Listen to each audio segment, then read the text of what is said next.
¿Qué tal? Muy buenas tardes, tengan todas y todos ustedes.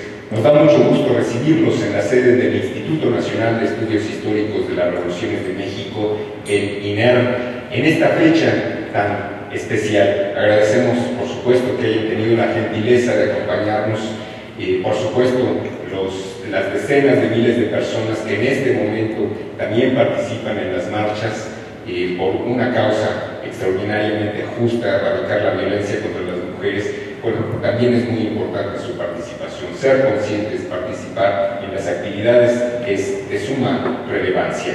Bien, la tarde de hoy los hemos convocado para una conferencia con motivo, una vez más, para recordar uno de los episodios fundamentales de nuestra historia, de la historia de México, la Revolución Mexicana. Esta revolución que junto con las otras dos revoluciones, la independencia, que nos dio la libertad, la soberanía, la reforma liberal que nos dio la conformación del Estado laico en la época de Benito Juárez, la separación de las iglesias, la libertad de conciencia que es esencial en nuestra época contemporánea, la Revolución Mexicana vino a sumar una serie de luchas, de causas que se consideraban justas. Primero, mediar, matizar la enorme polarización de la sociedad de aquel entonces, la redistribución de la tierra, cuando la mayor parte de la gente vivía en el campo, 8 de cada 10 personas vivía en el campo en 1910, la libertad en la educación, una educación gratuita, laica, obligatoria para todas las niñas y todos los niños, educación laboral, el artículo 123, y por supuesto, a la vuelta del tiempo, aunque también se presentó en tiempos de la Revolución Mexicana, la lucha por los derechos civiles, políticos de las mujeres en nuestro país. Nada menos que la mitad de la población mundial carecía de derechos políticos en 1910 y no los tuvo plenamente sino hasta mediados del siglo XX. Para estas inquietudes, para reflejar, digamos, lo que costaron estas luchas, pero también el empeño que pusieron mujeres y hombres, tenemos como invitada especial a la doctora Ana Lau Jaime, que nos acompaña la tarde de hoy, y daré lectura breve a su semblanza curricular para que ustedes tengan idea del especialista que nos acompaña la tarde de hoy. La doctora Ana Lau Jaime es licenciada y maestra en Historia por la Facultad de Filosofía y Letras de la Universidad Nacional Autónoma de México. Es diplomada en Estudios de la Mujer por la Universidad Autónoma Metropolitana, Unidad Xochimilco, y doctora en Historia por la Universidad Iberoamericana.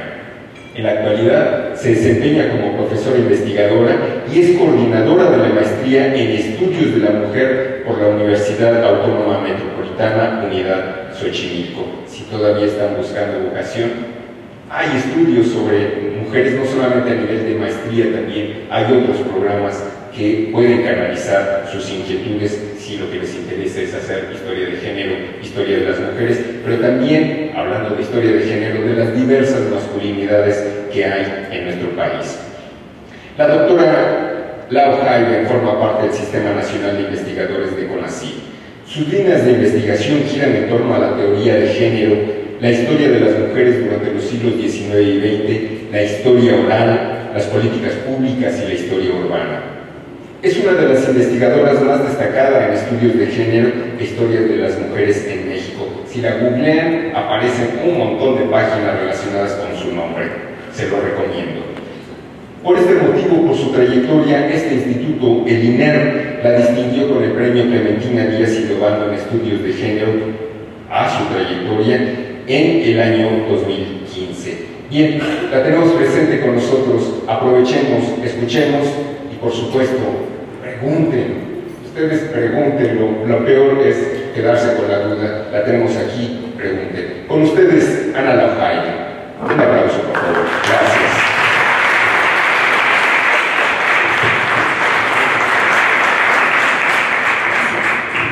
Muchas gracias. Gracias por la presentación. Muchas gracias a ustedes por estar aquí. Yo debería estar en la marcha, pero me comprometí y aquí estoy, de modo. Les voy a hablar de la presencia de las mujeres en la Revolución Mexicana, pero no voy a tocar el tema de la violencia. ¿Sí? De todos modos, así como para como redondear, les puedo decir que la violencia sobre las mujeres es un problema que tenemos en México, pero que hay en todo el mundo, pero que últimamente se ha exacerbado mucho más en nuestro país. En la revolución, las mujeres las escondían, eso no lo voy a decir, digo, no lo voy a contar ahorita que empiece, pero las escondían o las vestían de hombre para que no fueran violadas, no fueran raptadas, muchas de ellas salen de un lado a otro para esconderse precisamente de esta violencia. Es más, las soldaderas sufren violencia, ¿sí? Eso no lo podemos evitar, de que las mujeres en una guerra como fue la guerra de la revolución, las mujeres son el botín de los hombres, de los que combaten, ¿sí? De eso no voy a hablarles, pero no quería dejar pasar un 25 de noviembre sin hablar de este tema, ¿sí? Bueno, la Revolución Mexicana de 1910, han de saber, es uno de los acontecimientos más estudiados de la historia mexicana actual. Sigue siendo un tema de estudio para los y las historiadoras, sociólogos, antropólogos, etc.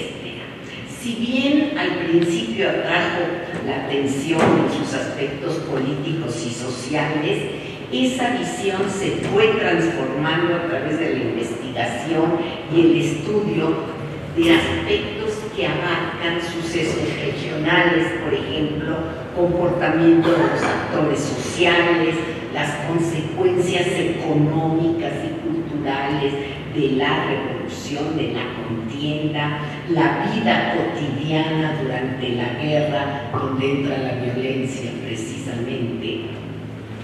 ¿Sí?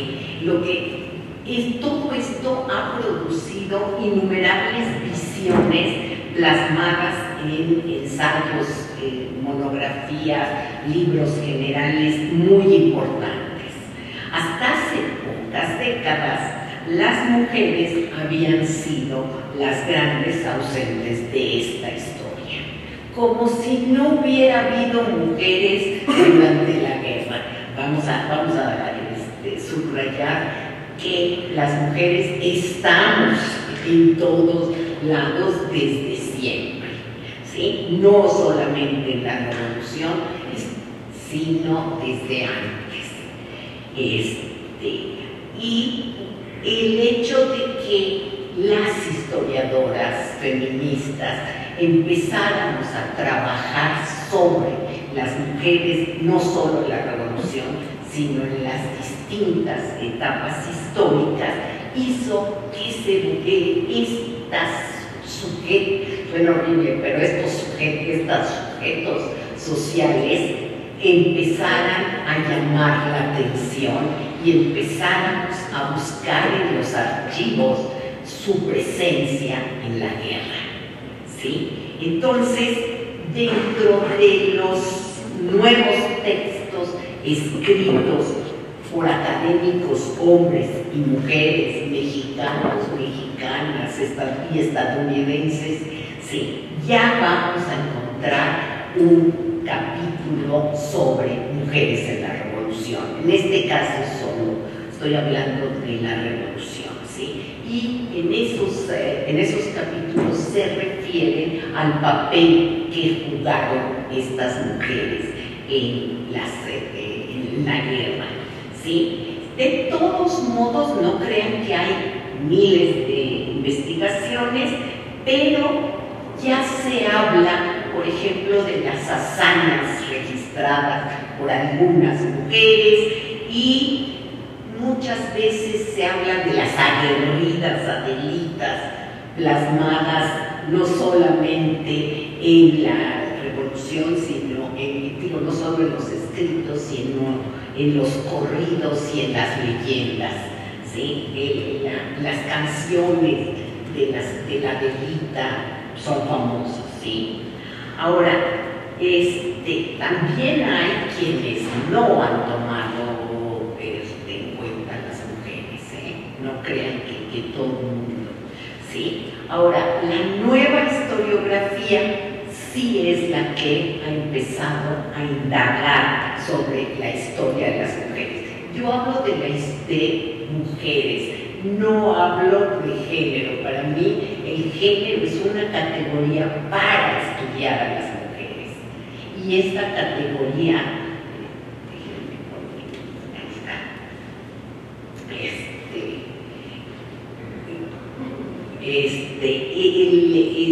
el género es una categoría que me sirve para relacionar las relaciones entre hombres y mujeres, y el orden de género para demostrar cómo ese orden de género muestra y enseña cómo debe de ser una mujer y cómo debe de ser un hombre, ¿sí? Entonces, para eso lo uso. Ya ustedes me preguntarán, ¿sí? Entonces, esa categoría sola no me sirve junto con clase social, me sirve junto con etnia, junto con edad, junto con religión, etcétera, ¿sí? Con educación, por ejemplo, ¿sí? Entonces, de esta manera es mucho más fácil encontrar a las mujeres en ese ámbito público en el que fue la guerra, ¿sí? Y además entendemos los roles jugados por las distintas facciones, y no solo eso, sino los roles que jugaban las mujeres en cada una de estas facciones. Los zapatistas, villistas, carrancistas y otras.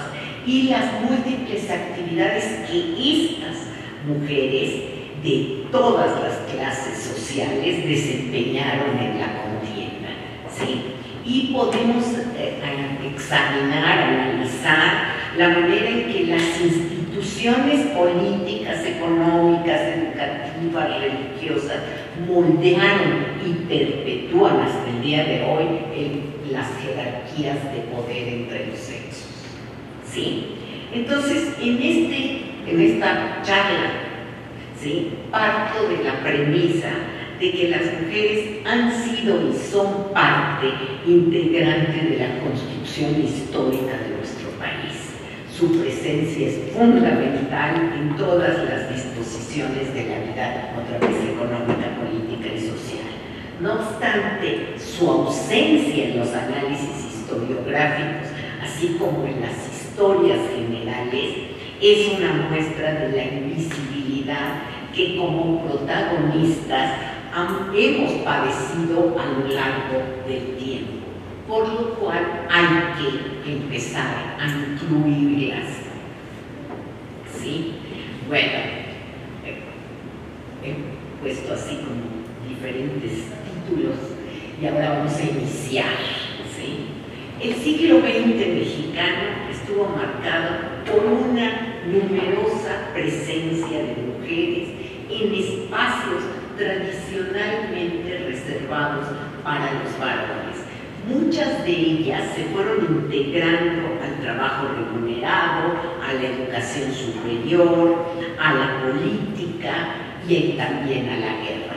Piensen que la política no es la que hacen las mujeres, es una política informal. ¿Por qué? Porque en este momento no ejercen una ciudadanía, no tienen el voto, ¿sí?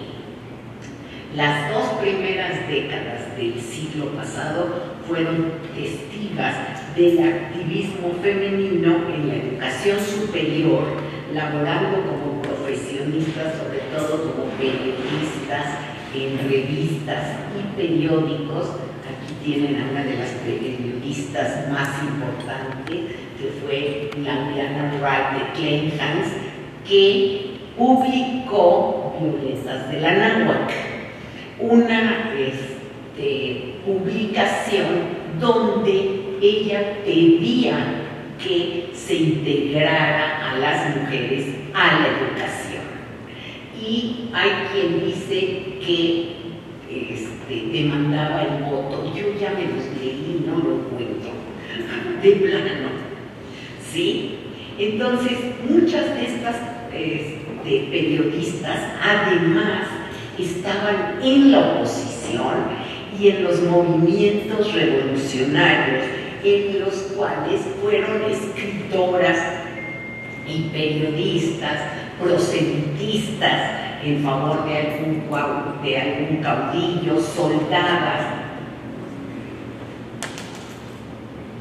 que no es lo mismo, enfermeras, correas, espías, agentes confidenciales, traficantes de armas y combatientes. Piensen por un segundo en el vestuario de las mujeres de finales del siglo XIX, con esos vestidos así. Pues ahí es donde metían las armas, se metían los rifles por aquí, y como no se las podía tocar y no se les podía acercar, ellas podían traficar con las armas. Y eso hicieron muchas veces, ¿sí? En estos ámbitos, en ser espías, agentes secretos, etc., en estos ámbitos rompieron esquemas, se desdibujaron sus roles tradicionales y se trastocaron, y eso es muy importante, las diferencias entre los géneros. Y con ello se empezó a fracturar la división entre ámbito público y ámbito privado. Las mujeres tradicionalmente, y lo pongo entre comillas, hemos estado en el ámbito privado, cosa que no es cierto, que es el hogar, pero salimos a la calle, entonces estamos en el ámbito público todo el tiempo.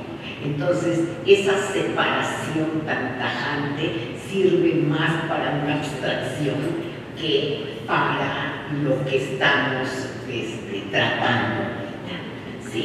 Lo que sí se puede hablar en estos momentos, que es el porfiriato, ¿sí?, es que algunas de ellas empezaron a gestar como una travesía en la búsqueda por la emancipación femenina, en tanto ejercicio ciudadano, que eso es muy importante, lo que con el tiempo se va a traducir en una demanda organizada por derechos tales como el acceso a la educación superior, salario igual por trabajo igual. Hoy, 2019, las mujeres ganan 30% menos que los hombres. Todavía hoy. Y además, ¿qué es lo que demandaban? El sufragio, ¿sí?, en las mismas condiciones que los varones, con el objeto de ejercer la misma ciudadanía política que los varones estaban. Pero ¿dónde andaban las mujeres en este momento? Pues durante el porfiriato, 1887-1911, hubo intentos por desarrollar económicamente a México a través del establecimiento de un gobierno fuerte, capaz de dominar y pacificar el país. Claro está que se pretendía entrar a la modernidad. Esa modernidad, les voy a decir que siempre hemos estado buscando, porque cada sexenio se habla de que llegamos a la modernidad y yo todavía no entiendo qué es lo que se busca con eso, pero Díaz quería entrar a la modernidad, impulsando sobre todo la industrialización del país y el comercio exterior. Durante el porfiriato, además, se acumularon tierras en las manos de cierta gente y se quitaron a los campesinos, sobre todo, muchas de sus tierras. ¿Sí? La práctica de espionaje se hizo más severa y lo mismo la falta de libertades políticas.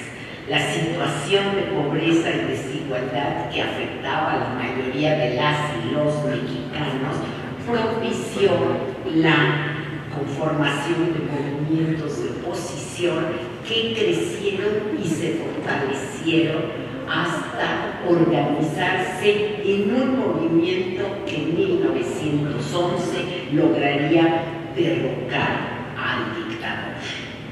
Para 1910, la población mexicana ascendía, nada más piensen en todo lo que hemos crecido, a 15.160.369 habitantes. Más o menos la mitad eran mujeres y la otra mitad eran hombres, ¿sí? Entre estas últimas, las mujeres, ¿sí?, encontramos las de clase media que habían estudiado, aquí tiene una, ahorita voy a hablar de ella, que habían estudiado y se desempeñaban como profesionistas, abogadas, dentistas, farmacéuticas, médicas, parteras, tenedoras de libros, periodistas, poetisas, escritoras y profesoras, que formaban una minoría, ¿sí?, que poco a poco se iba a notar y empezaría a exigir su inclusión en todos los aspectos. Estas mujeres eran vistas como potenciales educadoras y transmisoras de los usos y costumbres, hecho que favoreció su instrucción para luego poder dedicarse a la enseñanza. Se abrieron desde Juárez escuelas con el fin de preparar a las mujeres en la elevada función que iban a cumplir, educar a sus hijos y administrar el hogar. Por eso se les enseñaba a sumar y a restar para darle cuentas al marido y a leer y escribir para ayudar a educar a los hijos. También a coser y a bordar, ¿sí?, y a llevar una casa. En 1869 se inauguró la escuela secundaria para personas del sexo femenino, así se llamaba, que al final se llamó secundaria para niñas, como se conoció, ¿sí? En 1871 se inauguró la primera escuela de artes y oficios para mujeres en la Ciudad de México y de igual manera en otras partes de la República se abrieron escuelas que empezarían a formar generaciones de maestras.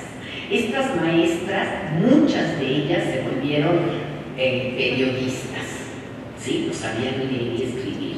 En Durango había escuelas, en casi todo el país, pero por ejemplo resaltan las de Yucatán, donde las maestras eran mucho más avanzadas porque leían, de veras, leían en francés, leían en inglés y les llegaban esos libros.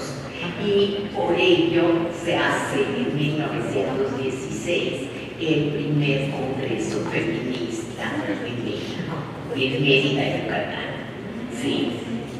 En la última década del 19 aparecieron las primeras mujeres egresadas de la Escuela Nacional Preparatoria. Aquí tienen una. Se graduaron de dentistas. No crean que encuentro fotos de todas, no hay. Así como que digan, híjole, ya no.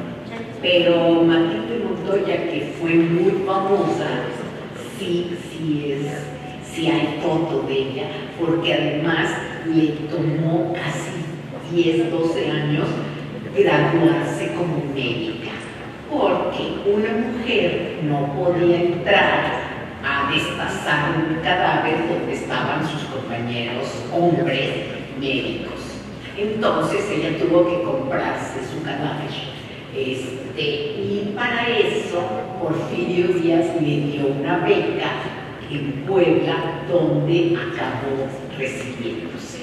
Y fue la primera doctora, pero hay también la primera abogada, la primera dentista, y eso pasa en casi toda América Latina, que hay la primera médica, la primera abogada, la primera dentista, sobre todo, y bueno, maestras, ya se imaginarán, pero sí es una característica con años de diferencia según el país.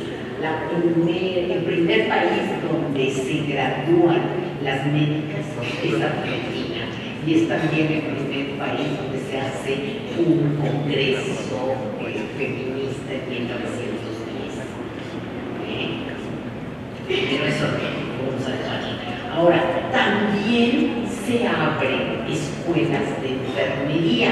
¿Por qué? Porque estas enfermeras era fundamental que ayudaran a los médicos.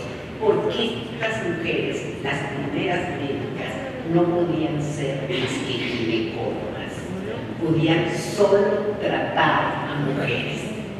Las abogadas no podían litigar en los juzgados, necesitaban que alguien litigara por ellas. Y eso es hasta 1931, échense esa. Porque en 1931 cambia la ley y ya les permiten hacer eso. ¿Sí? Ahora, un caso diferente, que es como una anécdota, que fue el que tuvieron que enfrentar las mujeres que intentaron trabajar en oficinas gubernamentales como mecanógrafas, ¿sí? Porque desafiaron la franca oposición, entre otros del secretario de Hacienda, José Ixtlimantlú, quien argumentaba que las mujeres no solo carecían de capacidad mental para trabajar, sino que su presencia en las oficinas iba a distraer a los hombres de sus actividades. Piensen que hace algunos años en Guadalajara, en pleno siglo XXI, el gobernador dijo exactamente lo mismo, que las mujeres no podían llevar minifalda, no podían ir de pantalones y no podían trabajar junto a los hombres porque les distraían. O sea, que esto es de larga duración. Ahora, otra situación muy distinta era la que vivían las mujeres de los sectores populares, amas de casa, madres mestizas e indígenas, con numerosos hijos, quienes se desempeñaban como empleadas domésticas, como vendedoras, como artesanas, obreras, en claras condiciones de desigualdad y de miseria. ¿Sí? Las principales ocupaciones femeninas durante el Porfiriato fueron, además del servicio doméstico, que hoy se llaman empleadas del hogar, eran las más, entre todas las trabajadoras, estaba la costura y la industria tabaquera, donde se forjaban los puros, ahora Biblioteca de México, y también la prostitución, que se había convertido en una de las pocas opciones económicas disponibles para estas mujeres, al grado que se calculaba que en la Ciudad de México en 1905 trabajaban 11.554 prostitutas registradas, entre las cuales solo el 5% del total sabían leer. Por su parte, las cigarreras estaban en una situación peor que sus compañeros varones. Laboraban en fábricas antihigiénicas durante 14 o 15 horas, con salarios bajísimos, y tenían que competir con los presos de la cárcel de Belén, quienes cobraban menos por liar los cigarros y los puros. Se las registraba al salir y eran objetos de malos tratos. Y cuando llevaban a los hijos, generalmente estos siempre estaba lleno de lodo el camino, y cuando llevaban a los hijos se caían al lodo, entonces ellas los tenían que sacar, llevar a la fábrica, medio limpiarlos y dejarlos de un lado, porque si no eran castigadas. O sea, tenían una situación espantosa, ¿sí? Pero los empresarios del tabaco, ¿sí?, preferían a las mujeres porque eran más dóciles, más fáciles de controlar y ganaban menos. Y eso era bueno porque los hombres sí se levantaban en huelga y las mujeres no, porque las mujeres necesitaban ese dinero. Ahora, el caso de las mujeres en la costura era similar, ganaban muy poco por largas horas de trabajo y a veces tenían que rentar la máquina de coser, ¿sí? Había, por otro lado, las empleadas del hogar, que era, como ya les dije, la ocupación de mayor relevancia numérica para las mujeres. Había casas, había residencias, en el Paseo de la Reforma, en la colonia Juárez, donde se calculaba que había entre 26 y 30 empleadas domésticas en una casa, porque estaba la costurera, estaba la que hacía la tortillera, la que cocinaba, la que vestía a los niños, la nana, etc. ¿Sí? De la misma manera que campeaba esta desigualdad laboral, los cambios en los patrones de conducta tampoco fueron los mismos para todas las mujeres.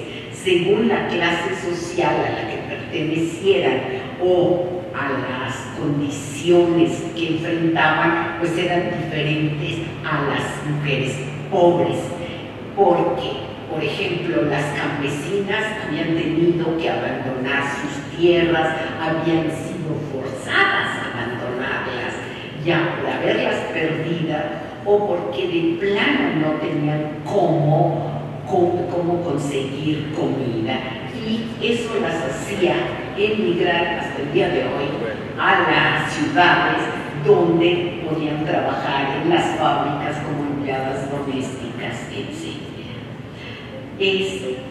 Otra forma que resultó por lo menos más combativa fue a través de las publicaciones periódicas, las que en muchas ocasiones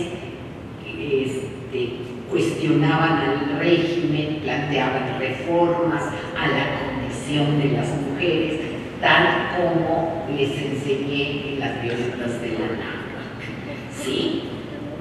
Y muchas de estas mujeres entraron a participar, me voy a ir una más, entraron a participar en la oposición. Ella es Carmen Cerdán, es la más conocida de todas, ¿sí? Por lo menos es la que se maneja más, ahorita les voy a enseñar, ¿sí? Hubo mujeres que propusieron mejoras para su género, demandaban el voto, entre ellas son estas primeras abogadas, médicas, etc. Y pedían que muchas de ellas querían participar en la lucha contra Díaz. En la prensa de la época es posible ver lo que algunas de las mujeres pensaban en Violetas de la Náhuatl, en el recreo del hogar, en el álbum de la mujer, que ya no los copié, en la mujer mexicana, en fin, había varias. No crean que había muchas publicaciones y no crean que por todos lados había. En el caso de Violetas de la Náhuatl, curiosamente sí se encuentra, y lo dice en el número, que iban, o sea, que se mandaban a diferentes lugares del país, cosa que no pasaba con todas las, no pasaba con todas las publicaciones. Ahora, encontramos además, así, déjenme irme para acá, ahí está, vamos a ver la línea. Ahí la quiero dejar, ahorita me regreso con doña Carmen. Había quienes se dedicaron a la escritura política, participaron en los clubes liberales que querían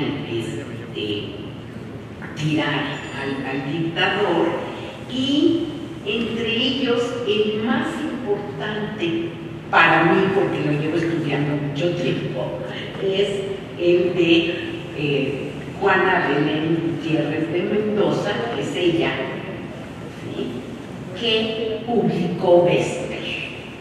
Ese periódico que no existe en este país, sino que lo vendieron al extranjero, sí, de plano.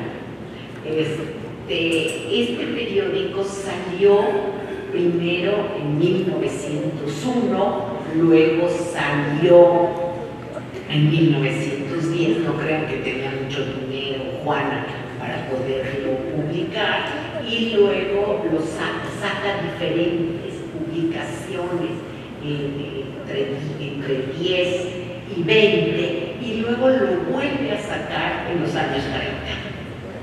Yo no conozco más que, está con un número, 2 números exactamente, que es en un libro que escribió su hija, en donde aparecen los periódicos. La hemeroteca no lo tiene, yo creo que se lo robaron, aunque ¿cómo se llama?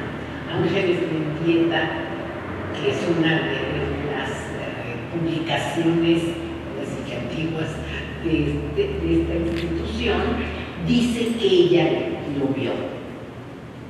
Ella dice que lo vio. Yo escarbé y nunca lo encontré. Pero además, Juana estaba Sara Estela Ramírez, que desde la frontera publicaba La Corregidora, y Andrea Villarreal, hermana de los magonistas Villarreal, que escribió La Mujer Moderna, y que fueron 2 números los que aparecieron. Muchas mujeres lucharon en la oposición, y voy a hablarles de muy pocas, porque lo que quiero es más que nada darles como una visión, aparte de Juana, por supuesto, está Carmen Cerdán, hermana de Cerdán, y ahorita les digo más. En el caso de la oposición a Porfirio Díaz, las redes familiares fueron muy importantes, hasta la fecha siguen siendo muy importantes.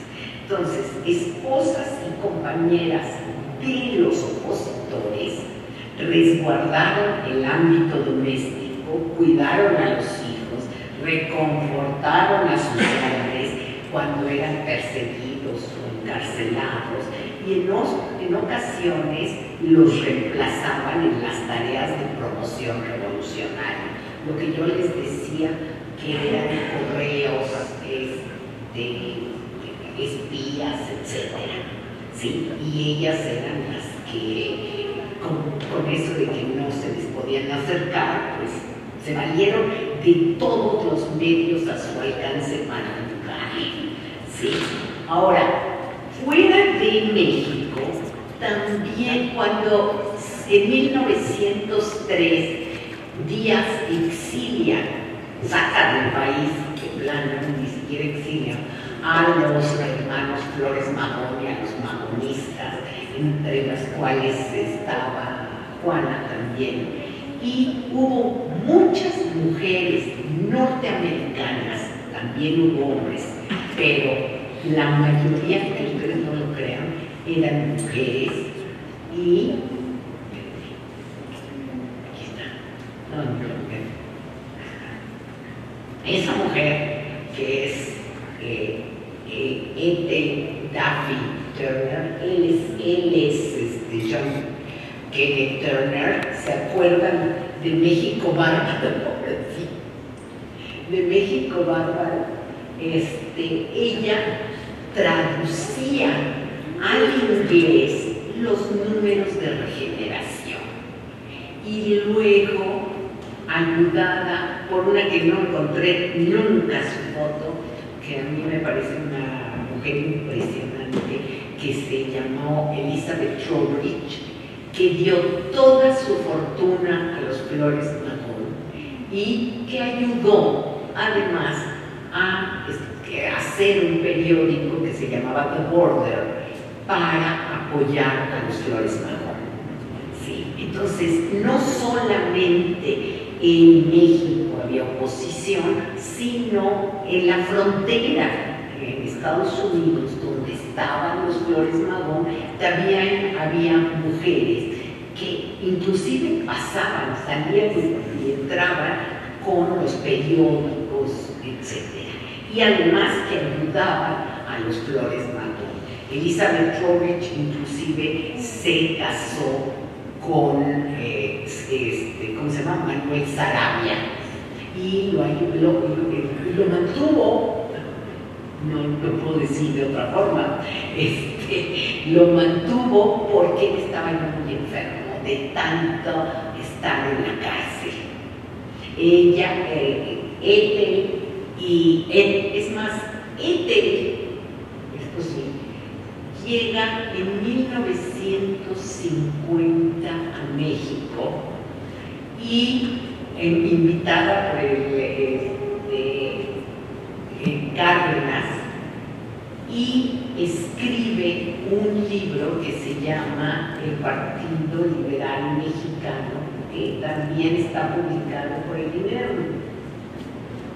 No la primera edición, pero y muere en México, porque ella conoce a los Flores Magón, inclusive ayuda a que pasen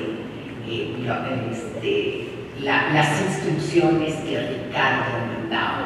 Todavía en el Archivo General de la Nación hay uno que lo escribía en tela, de las instrucciones. Y para ello, tanto Ethel como Elizabeth Trowbridge acompañan a María Talavera, que era la compañera de Flores Magón, a recoger estas instrucciones. Y hacían como que venían a verlo, y en el momento en que el policía volteaba a otro lado, Flores Magón entregaba la propaganda, ¿sí? Entonces, estas mujeres también ayudaron, ¿sí? Y curiosamente, Ethel murió en 69, creo, aquí en Cuernavaca, vivió en Cuernavaca, ¿sí? Ahora, en este recuento así como muy rápido, que les estoy dando, no puedo dejar de mencionar la huelga de Cananea y de Río Blanco, que organizaron los magonistas y donde participaron mujeres, sobre todo en la de Río Blanco de 1907. ¿Sí? Ahora, se veía mejor en mi computadora, pero lo que dice es que va a renunciar en mayo de 1911. ¿Sí? Pero les voy a leer lo que dice Edith O'Shaughnessy, que era la esposa de un diplomático en México, y que pone perfectamente el acento. Él escribió un diario, y les leo: se podría escribir un voluminoso y desgarrador libro sobre la soldadera, la heroica mujer que acompaña al ejército, sí se oye, cargando además del bebé todas sus posesiones terrenales. Estas mujeres son la única proveeduría visible con que cuentan los soldados. Ellas los acompañan en sus marchas, consiguen el abasto y cocinan para ellos, los cuidan y los entierran y reciben su dinero cuando les llegan a pagar. O sea, da perfecto la idea de lo que está pasando.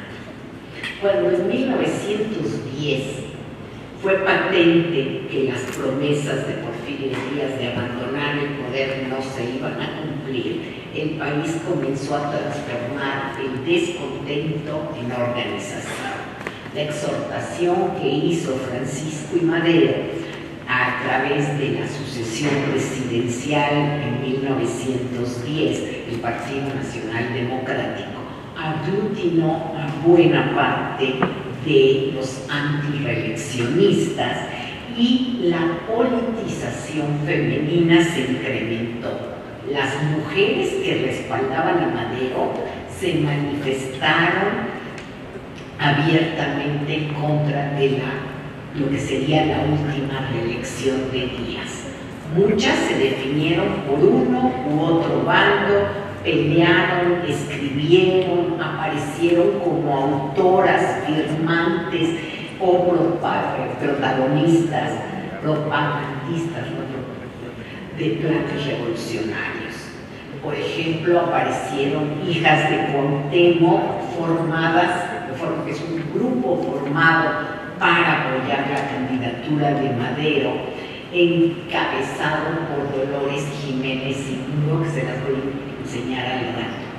Ella y Juana Gutiérrez de Mendoza participaron en el complot de Tacubaya, apoyando a Madero como espías y firmantes, con muchos intelectuales y ex militantes del Partido Liberal Mexicano. Querían ya la rebelión armada para tirar a Díaz. El problema fue que fueron descubiertos, y al ser descubiertos fueron apresados. No solamente hicieron el complot, sino también un plan político y social que también desconocía al gobierno de Díaz. ¿Sí?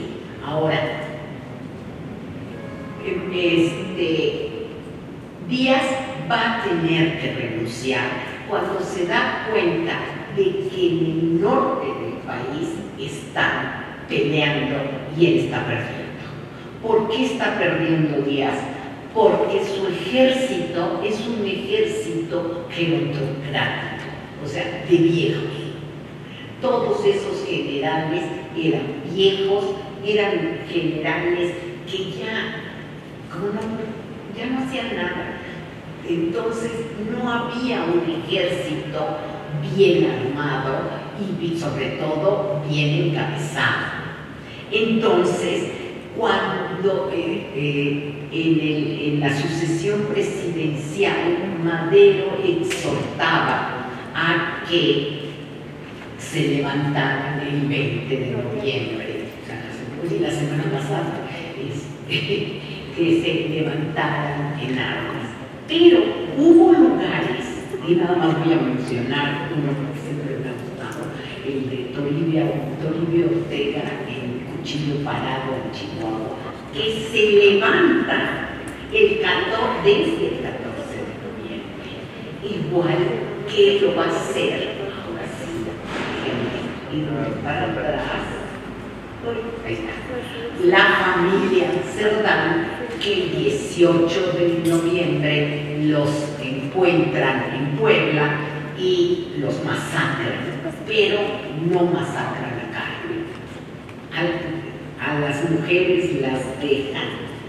Y por eso yo digo que es una de las más conocidas, porque sale al balcón a arengar, que eso no está comprobado, pero suena muy bonito, que sale al balcón a arengar al pueblo a que se levante. ¿Sí?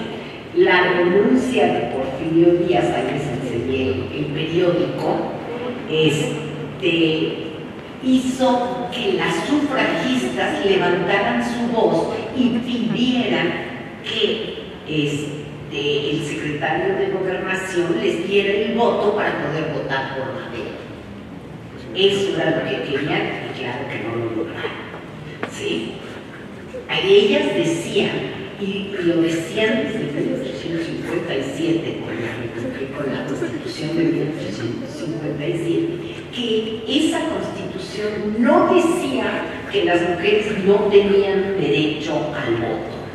Y eso era lo que argumentaba, por supuesto, nadie les hizo caso. ¿Sí? De todos modos, se manifestaron, o se están manifestando ahorita por la violencia. Ellas se manifestaron y acabaron en la cárcel. ¿Sí? No eran muchas, las metían a la cárcel, y como eran mujeres, las tenían que soltar. Pero de todos modos estuvieron un ratito. ¿Sí? Ahora, el asesinato, espérenme, aquí ya renunció. Una vez que Madero sube al poder, ya saben, se le echan encima, como a cierta persona, toda la prensa, porque dicen que no sirve para nada. Es más, las caricaturas lo ponen, Madero era muy chiquito, muy chaparrito. Hay por ahí una fotografía que está con un cemental y él le llega al caballo, pero hasta abajo. Y entonces lo que hacían los caricaturistas es sentarlo en una silla enorme, que era la silla presidencial, y echarle chiquito y echarle todos los problemas. Y eso hace que Victoriano Huerta, ávido de poder, se levante y haga un golpe de Estado, porque eso fue un golpe de Estado, donde asesinan a Madero y a su vicepresidente Pino Suárez. Si les interesa, atrás del Archivo General de la Nación está la placa donde los asesinaron. Exactamente ahí fue. Sí, claro que argumentaron que querían huir, que hubo que matarlos.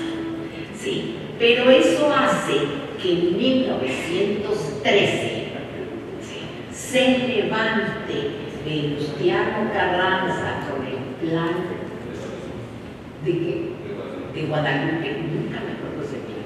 Y les voy a decir dónde lo encontraron. Eso sí sé, en la cama de Venustiano Carranza, que es una cama de cobre, ya ven que son así, ahí estaba el plan de Guadalupe escondido. Es más, si van a la casa de Carranza, les enseñan eso. Entonces se levanta con el plan de Guadalupe y empieza, organiza al ejército revolucionario con Villa y la División del Norte, con Obregón y la del noroeste, etc. Y los zapatistas que no querían a Madero, porque Madero no quería pactar con ellos bajo el plan de Ayala, también se van a levantar. ¿Sí? Entonces vamos a tener mujeres zapatistas, mujeres villistas, pocas porque Villa nada más no le gustaban las mujeres en el ejército. fuera así. Y se casó 19 veces, y con todas se casó. Y las carrancistas. Las carrancistas generalmente eran maestras, y eso sí llama la atención, porque inclusive Carranza mandó a muchas de estas profesoras a estudiar en Estados Unidos para traer las últimas características de la educación a México, ¿sí? Y durante la guerra, ¿sí?, las mujeres van a luchar.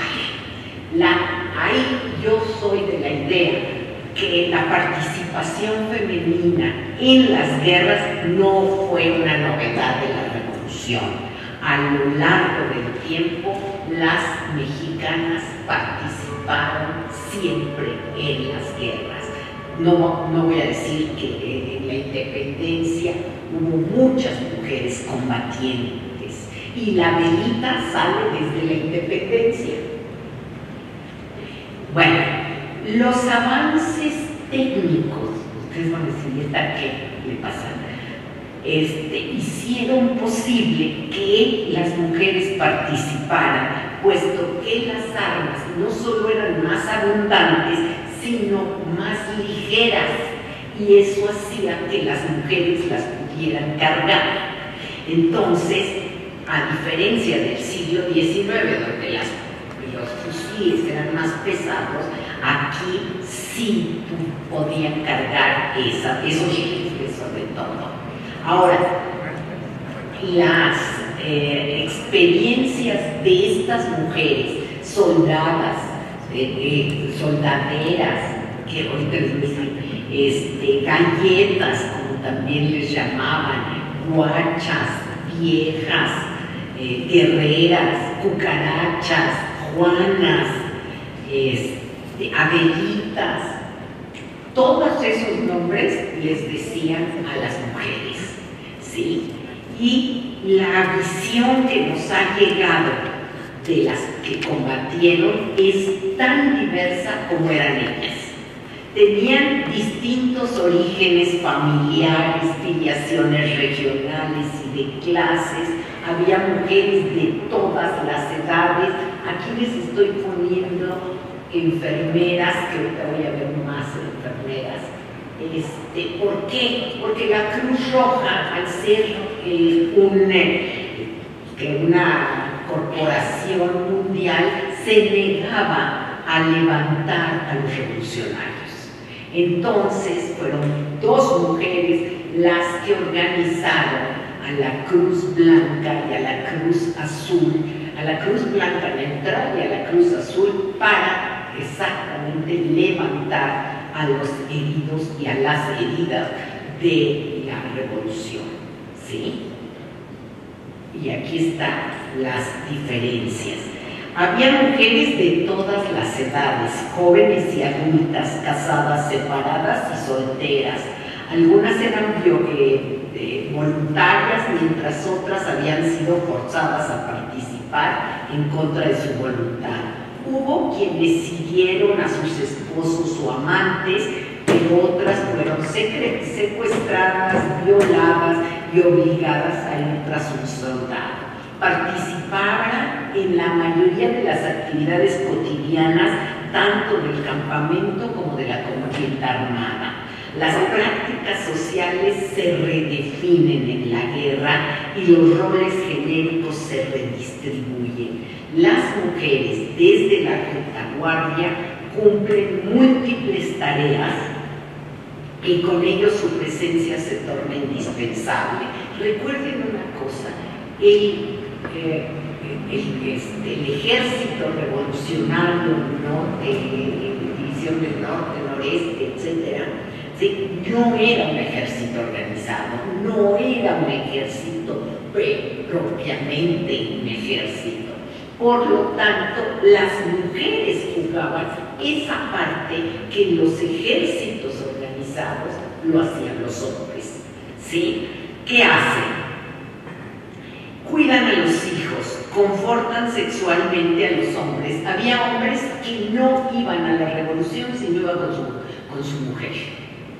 De plano, son esposas, compañeras, cómplices, madres, víctimas, espías, cocineras, correos, contrabandistas de armas, cargan las mochilas, buscan agua para beber, preparan el alimento, proporcionan asistencia médica, acondicionan las barracas para proteger a los hombres de la intemperie, cuidan sus heridas cuando caen y les ofrecen consuelo. Después del combate resultan muy útiles, ya que recorren los campos de batalla buscando artículos que se puedan reutilizar, levantan heridos o bien celebran ceremonias fúnebres para los caídos.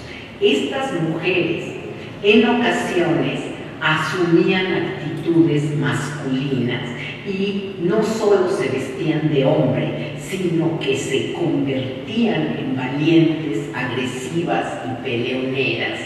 Fungieron como soldadas y ascendieron a oficiales e incluso a coroneles.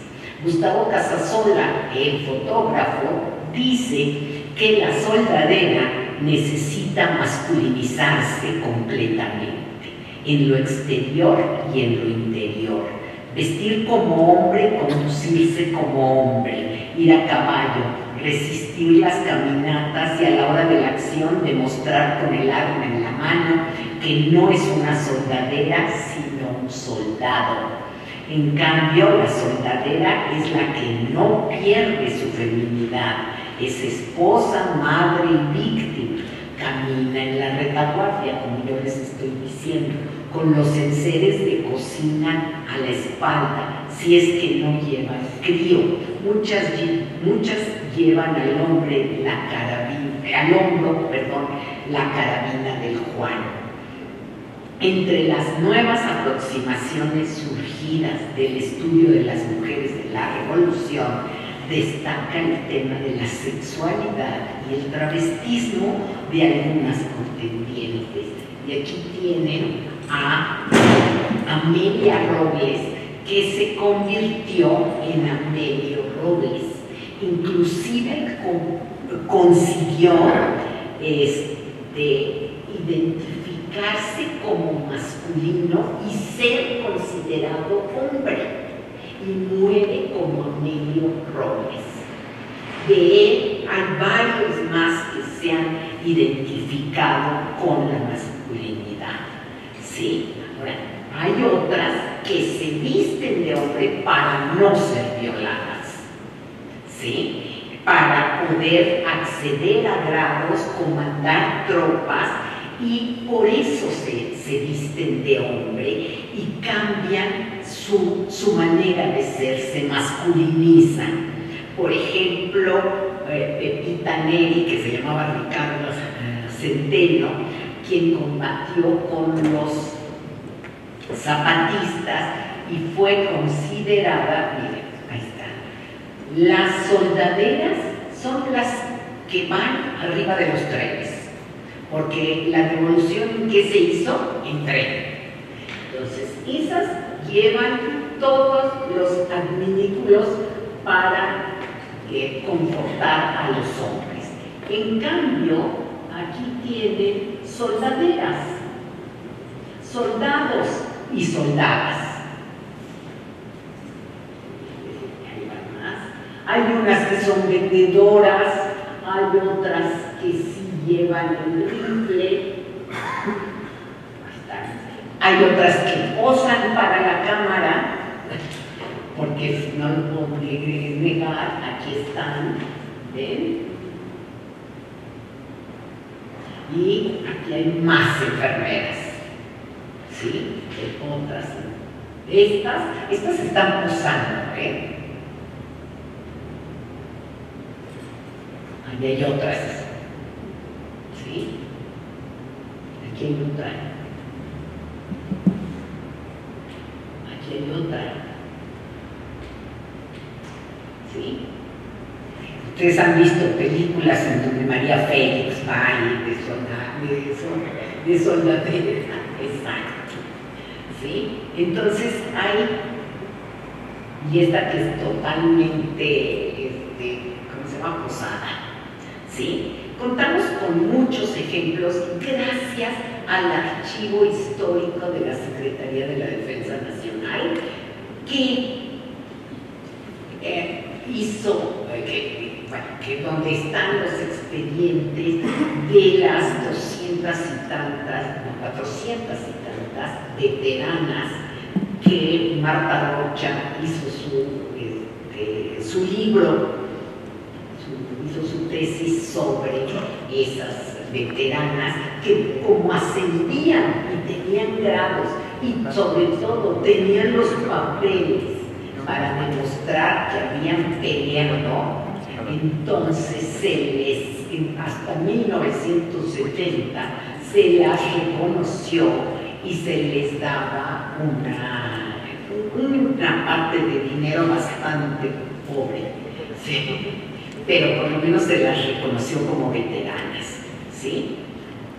No tengo fotografías de cada una porque no existen. En el archivo de la Secretaría de la Defensa, algunas tienen fotografía y algunas no. Lo que sí tienen es con quién sirvieron, a quién sirvieron y con quién estuvieron. Por ejemplo, en 1913, Encarnación Mares se dio de alta en el 10º Regimiento de Caballería que comandaba el coronel Jesús Carranza y peleó al lado de su marido y alcanzó el grado de capitán primero, por supuesto no feminizado el nombre, ¿sí? Ella demostró su valentía en varias batallas y eso hizo que fuera considerada veterana. Petra Ruiz también masculinizó su nombre a Pedro Ruiz y se integró a las filas revolucionarias en Acapulco. Había otras que hicieron difusión y propaganda, que usaron, por ejemplo, eran las encargadas del telégrafo, las periodistas, las médicas, las enfermeras, ¿sí? Otras entraron a la casa del obrero mundial que hizo el carrancismo y organizaron el grupo sanitario Ácrata, donde eran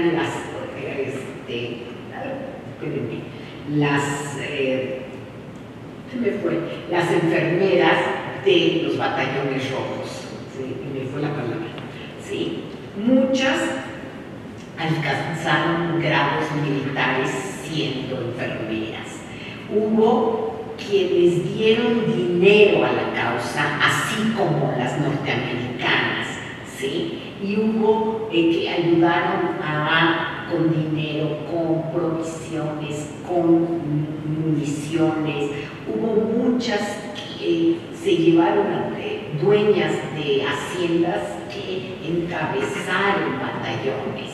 Entonces, todas estas mujeres aparecen en los archivos, en fin, trabajando para la revolución. En suma, la lucha armada involucró a familias enteras, violentó sus espacios y sus tareas cotidianas, modificó el patrón familiar y las personas fueron empujadas a cambiar de modo de vida, lugar de residencia e incluso parentela. Imagínense que iban atrás del marido, el marido recibe una bala, se muere, ella le agarra el rifle, agarra las cosas y se va con el que sigue. Y muchas del norte se van al sur, porque de ahí es el hombre, y entonces cambia totalmente trastocan los papeles tradicionales atribuidos a las mujeres, además por propiciar que el ordenamiento genérico cambie de lugar y cambie de accionar. Entonces, además de atender al marido, se vuelven, ellas disparan y tienen nuevas actitudes que rompen el modelo de mujer que les habían asignado. La representación femenina en tiempos revolucionarios cambió y ha creado una comunidad imaginada en donde las mujeres son vistas como abnegadas soldaderas y madres combatientes que salen del hogar temporalmente para defender a su patria. ¿Sí? Esta transgresión fue vertida en las fotografías que les acabo de enseñar, ¿sí?, que muestran mujeres en la retaguardia encargándose de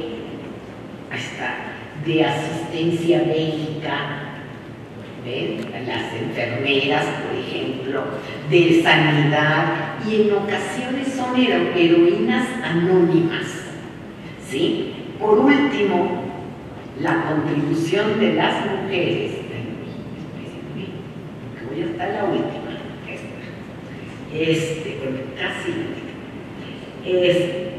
cuando entre diciembre, enero y principios de febrero se junta, Carranza reúne a los constituyentes para reformar la Constitución de 1857. Vamos a encontrar a una mujer que fue muy importante, primero porque era la secretaria de Carranza, la secretaria particular de Carranza. Era una mujer muy inteligente, era una mujer que viajó por toda América Latina y Cuba. Yo sé que también es América Latina y el Caribe, pero explicando la doctrina Carranza. Y además, ella publicó una revista que se llamó La Mujer, en donde más que nada pedía el voto, ¿sí? Y cuando los constituyentes llegaron a discutir los artículos 34 y 35 que se refieren a los requisitos y prerrogativas, se referían a los requisitos y prerrogativas de los ciudadanos mexicanos, Ermila Galindo mandó una iniciativa que pedía el voto, pero el voto restrictivo. ¿Qué quiere decir eso? Que ella pedía que solo a las mujeres que supieran leer y escribir se les concediera el voto, se les otorgara el voto. Al mismo tiempo, los constituyentes recibieron otros dos mensajes. Uno del general Salvador González Torres, que gracias a la doctora Patricia Galeana me mandó el voto, porque yo no lo había encontrado. Y les voy a decir qué era lo que solicitaba, tal como dice en su iniciativa. González Torres solicitó que se educase a las mujeres para poder ejercer cualquier cargo público que no exija vigorosa constitución física, pues no habiendo diferencia alguna entre su estado intelectual y el del hombre, la mujer es tan capaz como éste de ser elemento dirigente de la sociedad. Para ello mencionaba que dichos derechos deberían ejercitarse a partir del 21 de septiembre de 1921. Estamos en 1900, era enero de 1917. O sea, está a favor del voto, pero había que educarlas. Igual que, a diferencia de Ermila Galindo, que lo que pedía era solo para las mujeres educadas, que supieran leer. El tercer voto era en contra del voto, porque de la maestra Inés Malvarez, que había sido una maderista, que cuidó la tumba de Madero todo el tiempo, pero ella lo que decía es: las mujeres no están capacitadas para votar porque son religiosas, y como son religiosas van a hacer lo que el sacerdote decida. Por supuesto que los constituyentes no oyeron a ninguna de las tres iniciativas, se rieron de ellas y dijeron nada más, y está en los debates del Congreso, el hecho de que algunas mujeres excepcionales tengan las condiciones necesarias para ejercer satisfactoriamente los derechos políticos no funda la conclusión de que estos deben concederse a las mujeres como clase. La dificultad de hacer la selección autoriza la negativa. Si bien se expidieron leyes que nunca me pasó ni modo, era la Constitución, pero pues ni modo. Pero ¿cómo le quitamos lo verdad?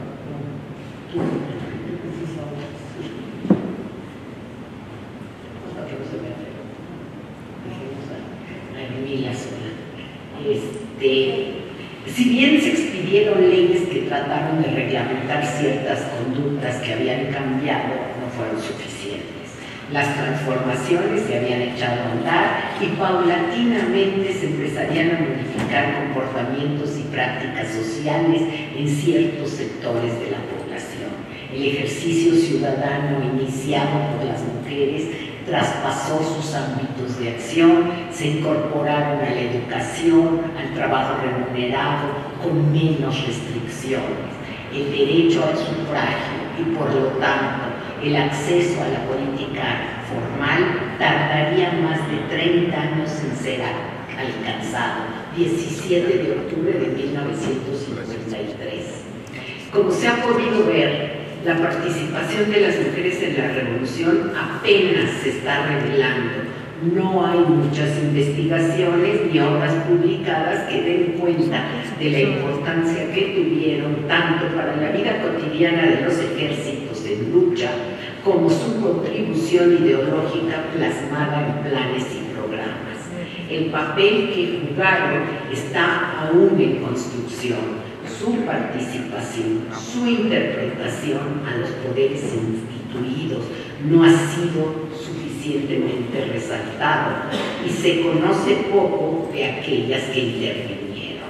No obstante, la apertura de archivos, las fuentes orales y los relatos costumbristas empiezan a develar rostros, espacios y experiencias antes desconocidas que permiten analizar las relaciones y las dinámicas de cambio que hicieron posible el desdoblamiento en diversas identidades de las mujeres en guerra. Muchas gracias.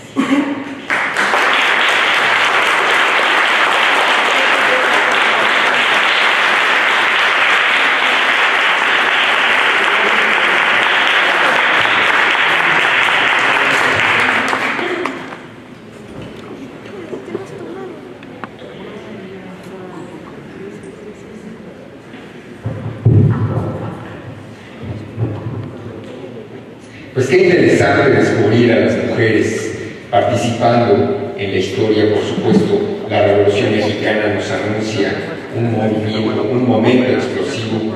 Ustedes recordarán la exposición de la doctora Ana Laura. En principio, una época de relativa paz, donde hay un patrón, un ideal de formación de las mujeres, faldotas largas, recatadas y metidas en sus casas, o si no es en las casas, en las iglesias, pero sin ir mucho más allá. Y vemos que la revolución transforma a esas mujeres.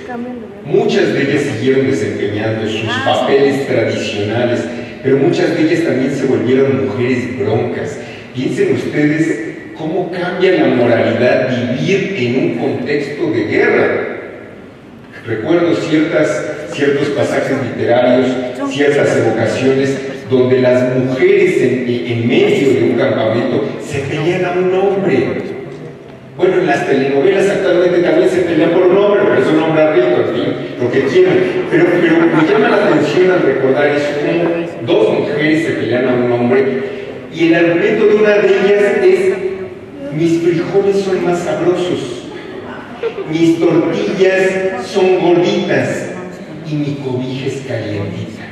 Vente conmigo. Imaginen la enorme propuesta, ¿no? O sea, te lleno la barriga y te caliento con la cobija, y la cobija, por supuesto, es una metáfora, ¿no? Lo que importa es lo que está dentro de la cobija. Cómo las mujeres se transforman, no solamente durante la Revolución, sino a lo largo del siglo XX. Hay una prodigiosa transformación de las mujeres, de su convicción de participar en la sociedad, de educarse. Si viviéramos en 1910, 9 de cada 10 de ustedes no estarían presentes aquí, en este momento. Es un gran cambio. Pero necesitamos llevar ese cambio todavía más adelante.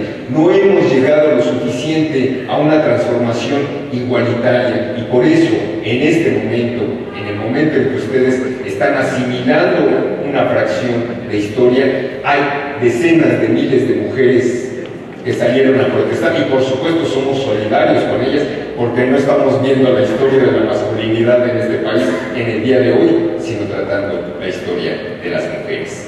Bien, los invitamos cordialmente como instituto a que visiten nuestra página de internet. Hay contenidos que seguramente les van a llamar la atención, hay textos, artículos, documentos relacionados con la historia de las mujeres. Busquen nuestro canal INER en YouTube. Tenemos más de 400 conferencias sobre los temas más diversos de historia de México que ustedes puedan imaginar. Tenemos una biblioteca que está en un costado, no la pueden ver, es muy discretita, pero en esa franja de espacio tenemos 80,000 títulos de historia de México dispuestos para ustedes. Traigan una credencial, un tema que les interese, consultan nuestro catálogo y los libros están dispuestos para ustedes. Tenemos programas de radio. Búsquenos, googleenos, INER, aunque le escriban mal, INER, algo les va a resultar decir: ah, sí, es el instituto ese de las revoluciones. Busquen nuestros contenidos. Tenemos Instagram, tenemos muchas fotografías que además se miran y se descargan de forma gratuita. Claro, tienen un sello para prevenir los derechos de autor, pero tenemos material. Acérquense a la historia, no la vean como una materia, puros nombres, puros muertos, además de todo. La historia es algo que se aprende, se interioriza y sirve para comprender el pasado, para saber cómo somos ahora, y más importante aún, para saber cómo somos y saber qué podemos hacer para ser mejores en el futuro. La historia no es algo que está empolvado en los libros de historia, o ya ha pasado el examen, no, ya pasé el examen. No, la historia es algo que se debe quedar, que se debe ejercer por hombres, por mujeres, por niños, por viejitos, por todo el mundo. Devuelvo el micrófono a la doctora Ana Laura, quien va a dar respuesta a sus preguntas, a sus inquietudes. Muchas gracias por su atención.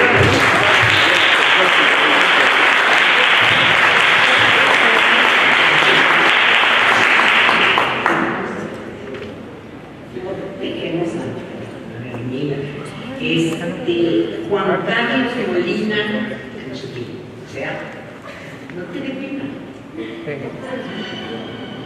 ¿Quién es? Ya, yo.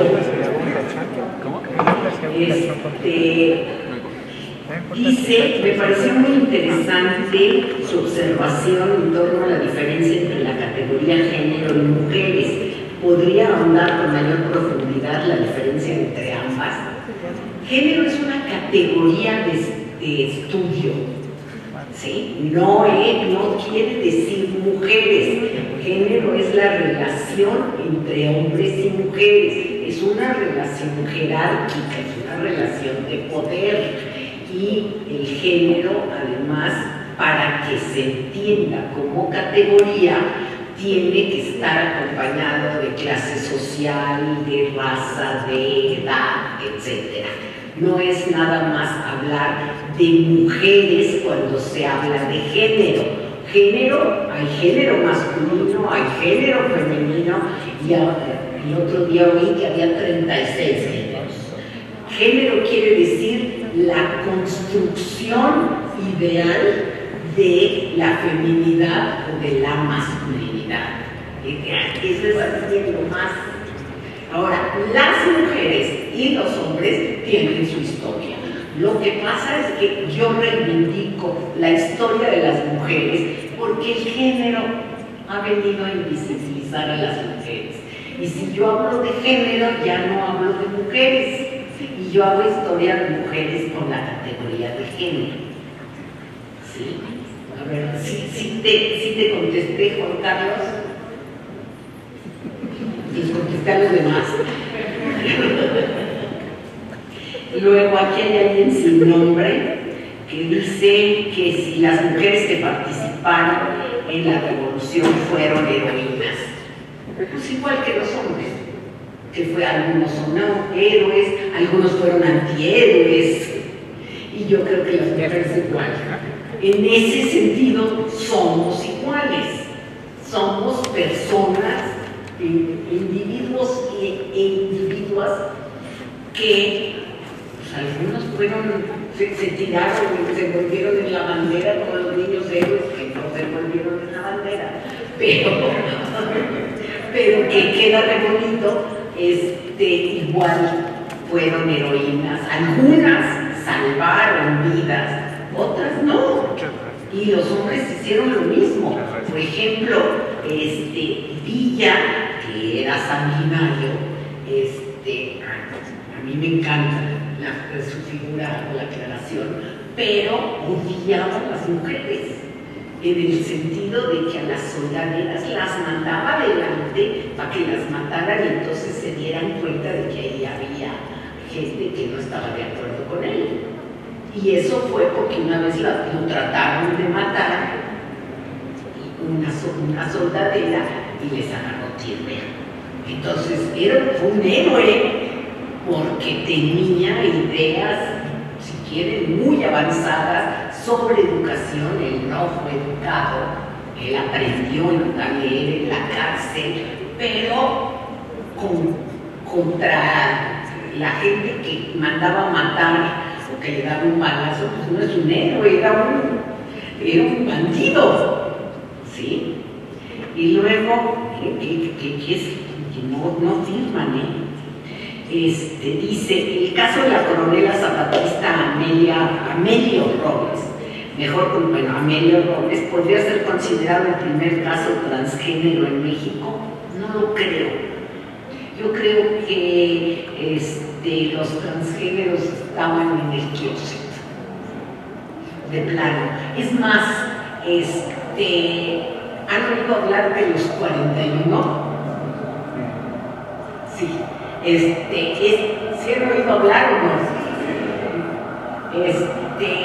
Era, entre otros, el yerno de Porfirio Díaz, el esposo de su hija consentida, que en un lugar muy elegante que estaba en el Paseo de la Reforma, estaban vestidos de mujeres. Y muchos de ellos seguramente eran lo que hoy consideraríamos gays, eran homosexuales, eran travestis, eran transgénero, pero no podían salir porque, ojo, las mentalidades no existía ni siquiera el término, ¿sí? Entonces, yo creo que desde siempre ha habido, ¿sí? Y hay gente que no está a gusto con su cuerpo, y ahora hay un movimiento, y ahí les voy a echar el rollo, por supuesto, que gracias a los movimientos feministas, todas estas identidades distintas han podido salir del closet. Yo sé que mucha gente no está de acuerdo, pero yo sí. Yo creo que los feminismos han logrado, entre otras cosas, esta diversidad de cosas.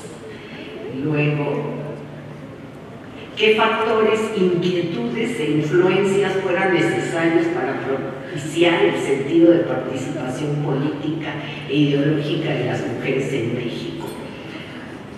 Primero que nada, la sujeción. El hecho de que las mujeres siempre, y digo siempre, se supone que las historiadoras no tenemos que decir siempre, pero siempre nos han dejado, no nos han dejado salir al ámbito público, hay una subordinación, hay una violencia hacia las mujeres, y eso se ha tratado de quitar, de no seguir así a través de movimientos a lo largo del tiempo. No es nada más en México, sino es en todo el mundo donde hay mujeres que, y ahí sí, no es género, hay mujeres que han traspasado esas barreras y que quieren beneficios para su género.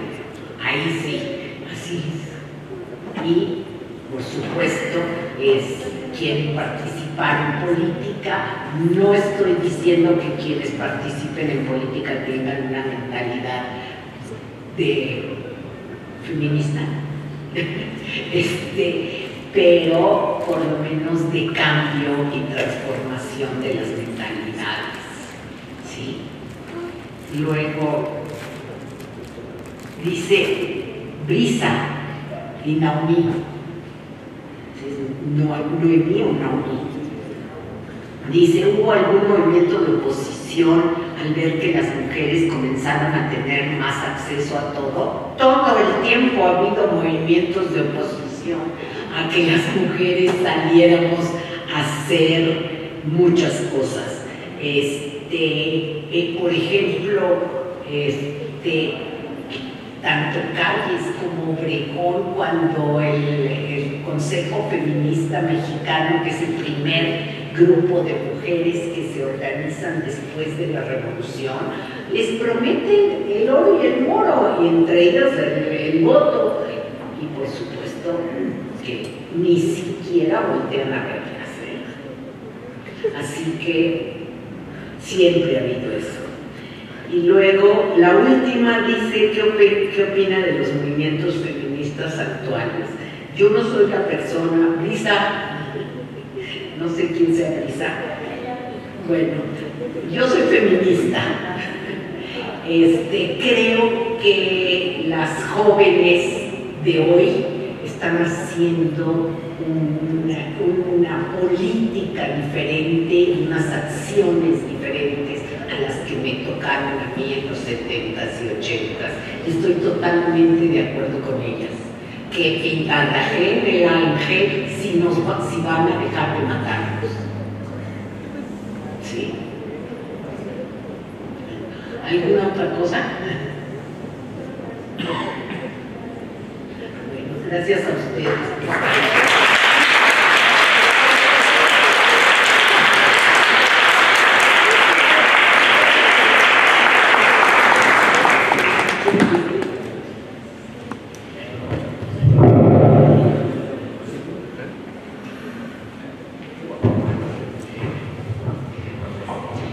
Bien, pues hemos tenido una tarde de recordar la lucha, la participación de las mujeres en la historia. Por supuesto, ustedes forman parte de una historia que es presente y que se va a volver futuro.